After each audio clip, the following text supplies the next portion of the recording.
public-private partnership not only enabled us to leverage our limited public resources, but also improve the efficiency of service delivery. On that note, I, Dr. Swayamprabha Mishra, on behalf of Institute of Public Enterprise, welcome one and all to the Golden Jubilee International Conference on the theme Public-Private Partnership, the Need of the Hour, jointly being organized by the Institute of Public Enterprise and International Center for Promotion of Enterprises, Slovenia. May I now request our Director, Professor R.K. Mishra, to come on to the dais. I request Preeti to give a bouquet to sir.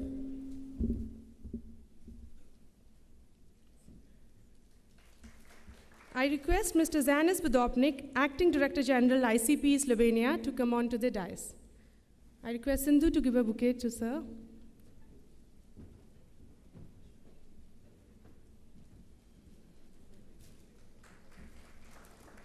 May I now request Ms. Kusumjit Sidhu, Secretary, Department of Public Enterprises, to come on to the dais. I request Radhika to give a bouquet to Madam.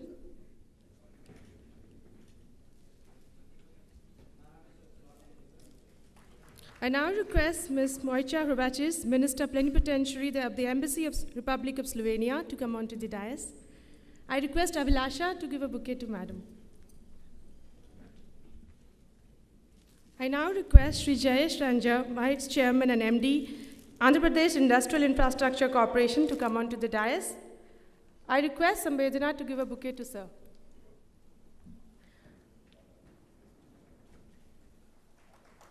I request Dr. Rajesh, the conference convener, to come on to the dais.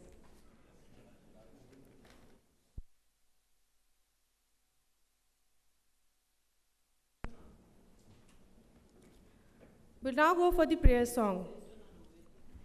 Vakratunda Mahakaya Suryakoti Samatprabha Nirvignam Kurme Deva Sarvakaryeshu Sarvada Ya Kundendu Tusharahara Dhavala Ya Shubhravastra Ya Veena Varadanda Manditakara Ya Shveta Padmasana Ya Brahmachuta Shankara Prabhuti Devai Sada Pujita Samapatu Saraswati Bhagavati Nishesha Jadyapa.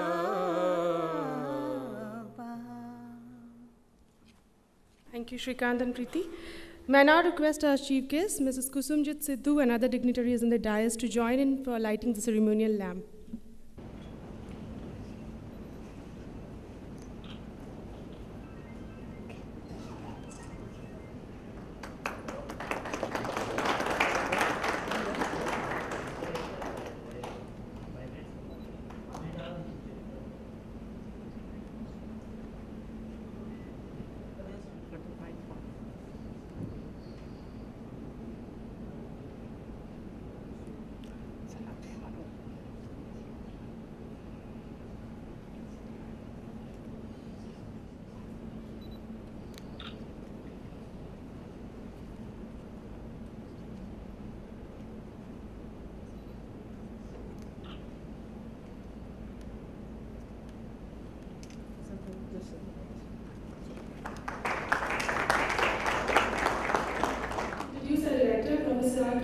The audience.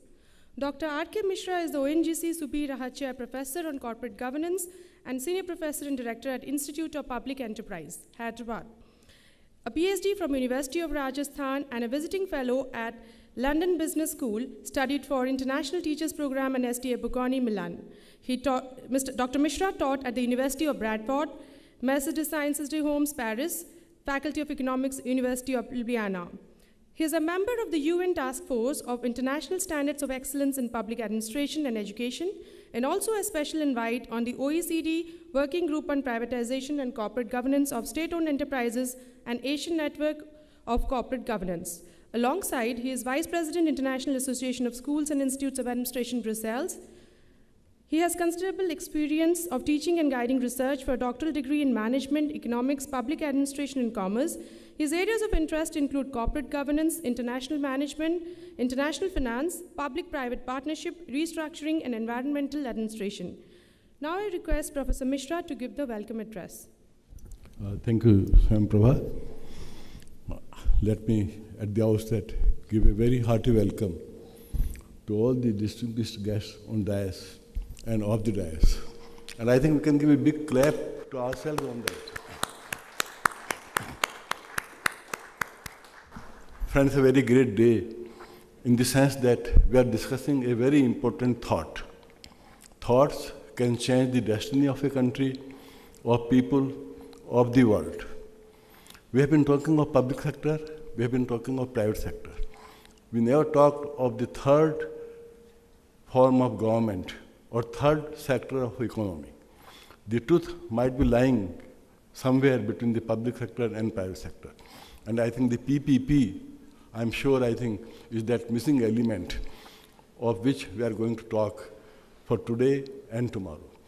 On that occasion, let me extend a very, very hearty welcome to our Secretary, Mrs. Kusumjit Sidhu, who has taken over the reins of the Department of Public Enterprises in her hand. Let me tell you, public enterprises can transform the country. We have not known the value which is locked in public enterprises and the contribution that they can make to accelerate the development of country. Of course, they have been doing it for the last 50 years. But then, ma'am now is in a department which contributes 15% to the GDP, which provides intermediate goods to private sector, which contribute under 15% to GDP. Now you can understand that the policies that she makes, the conception that she will have about public sector, the way she will guide the public sector will mean a lot for a country like India, which is now struggling hard to maintain a rate of growth of 5 to 6%. Of course, we are not far behind. China is at 7% and India is at 6%. But I'm very glad, and I think all of you will share that sentiment with me, that within taking over the reins of Public Enterprise Department in a week's time, now she has come out and she's seeing what is the view and what is the thinking of people about public sector. One, how public sector can accelerate its contribution to the economy. Ma'am, we welcome you, especially when we work in the Institute of Public Enterprise, which was set up by the then Cabinet Secretary Mr. Khera and Pandit Nehru. And both of them came to Hyderabad. They spent a week's time in setting up the institute, and top-notch people of the world around that time became the founder members of IPE. Now, I am sure all of you will be very happy that IPE is in its golden jubilee year. It has made golden contribution. Mr. Pavadia is also on the board of IPE. I think he should speak more about IPE, and also Dr. Mr. Jayesh Ranjan, they are on the board of IPE. It has made golden contribution, and I'm sure the golden jubilee starts now, and from golden contribution, IPE will make a platinum contribution to the Indian society, to the Indian economy. We are very grateful to you, ma'am, that you found time to come.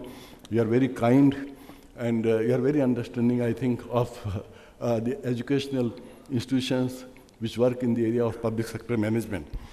Let me also extend a very hearty welcome to Mr. Podnabik, Dr. Podnabik, who is Director General of ICPE. Again, ma'am is the President of the ICPE Council. IP and ICPE have long-standing relations. In fact, when ICPE was being set up, the first memorandum was prepared by IPE. Let me share it with you. And Andhra Pradesh cadre has given Director General to ICPE for 8 years. Mr. V.K. Dar, he was one of the predecessors of ma'am in the Department of Public Enterprise, was the DG, and the first Director General of ICPE also came from IP in a way because he was in the board of the enterprise and he wrote forward to my thesis. That was in 1935, Mr. Praxi Fernandez. IP faculty has been going and teaching in number of programs there right from 86. The MBA program of 1 year was formulated here at Hyderabad with Mr. Dar, who was the first Director General of the ICP. We welcome you, and I'm sure that in the times to come, it will be a real partnership of two great institutes to tackle challenging problems, the problems that afflict the growth and development of public sector, not only in India, but in all the regions of the world. I'm sure faculty members of IPE, which are numerous, we have 60 faculty members, outstanding faculty members, who have taught in different parts of the world, who come from civil service, who have held very high positions, and who have very high citation record.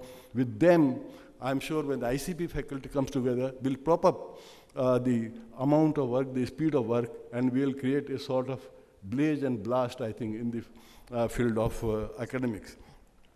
I take this opportunity also of welcoming our Deputy Ambassador Hvatic from the Ministry of, from the Embassy of Slovenia, a very outstanding diplomat who has been trying to nurture the relationship between Slovenia and India in the true spirit and sincerity. And I agree, I think if Slovenia and India come together, they can provide as much as possible to Asia and I think to Europe. Slovenia can be a bridge to India to have access to all parts of Europe. Indians, they highly value their friendship with the Slovenians, and I'm very grateful to you that despite your busyness, all the way you have traveled. I also know about your interest in the engagement of IP with ICP and your interest in coming out with new products and new ventures that ICP and IP can promote. Friends, let me on that occasion also say a few words for Jayesh Ranjanji. Though he's an IAS, and he sits there in office as an IAS, helping the state, helping the country, I know his mind is in academics. He is one of the prolific speakers in the area of public-private partnership. He has soiled his hands. He has promoted a number of PPP projects in Andhra Pradesh in the field of public-private partnership, and his lectures are held very high in this area. He has made tremendous contribution, like Mr. Pavadia, in the discussions in various meetings of IP board. Sir, we are very grateful to you. I know you have been extremely busy, but I also know that you are very kind to IP. You have a soft corner for IP, and you have been able to take your time off today from your onerous assignments, and you are with, we are with us here. When I say that, let me also extend my hearty welcome, the welcome of the Institute, to all our foreign guests. They have traveled all the way from different parts of the world. They are representing United Nations, they are representing ADB, they are representing IFC, International Finance Corporation, several organizations. We are very grateful to you. That really makes, I think, makes this opportunity a big opportunity to have a multidimensional view of the PPP, what the problems are. And I'm sure we can have a good sense of the problems that PPP they are facing. I take this opportunity also of welcoming our great scholars and friends from India, from universities, from IITs, from IIMs, from leading business schools, and also from the industry like Hyderabad Metro, which I think is an excellent, and I think the only kind of example in the world about a PPP project in urban infrastructure. I think it's something very great. I'm very grateful. I take this opportunity also of welcoming all the delegates who have come from different institutions, our friends from press and media. And let me say, when I say that, I'll have a few words about my colleagues, Dr. Rajesh, Dr. Swayam Prabha Mishra, Mr. Chandrasekhar. They've done an outstanding work in organizing this conference. They've put together all the papers, and I think that will be a great contribution. And I say that with pride because I can mention here, the first book on PPP is in the course of the Harvard University. When I was at Delhi, we had Akash Deep, who teaches at Kannadi School of Government, and he was talking in a round table of 250 people, 50 people of the rank of ministers and secretaries from different parts of the world. We had 250 people. The workshop was financed by World Bank, and Akash Deep was copiously quoting references from the work that IP has done in that area. So I feel very happy and very proud of that. Friends, when I say that, let me mention a couple of things about PPP. I think, as I told you, third sector of development, a very, very important area. But what is happening about PPP when I talk about our country? I won't take more than 2 minutes. When I say that, then I am reminded of a World Bank expert. And the World Bank expert told that India has only one problem. And that problem is that India has states. So we are different from China. We are different from UK. We have a different model of administration. But I don't think we can do anything about that model because we've been working this model for the last 60 years. And I'm sure this model will be there, a perpetual model for many years to come. We have successfully worked with it. There may be some hitch here and there. So that's one thing. Number two, I think the question is of regulation. We don't have a regulatory authority in that area. We don't have an act, I think, of parliament in that area. These are some of the things which are coming in the way. Of course, there are economic problems like viability gap funding. I think is a very, very big issue. But at the same time, what is the silver lining? The silver lining is that if this model succeeds, then India will change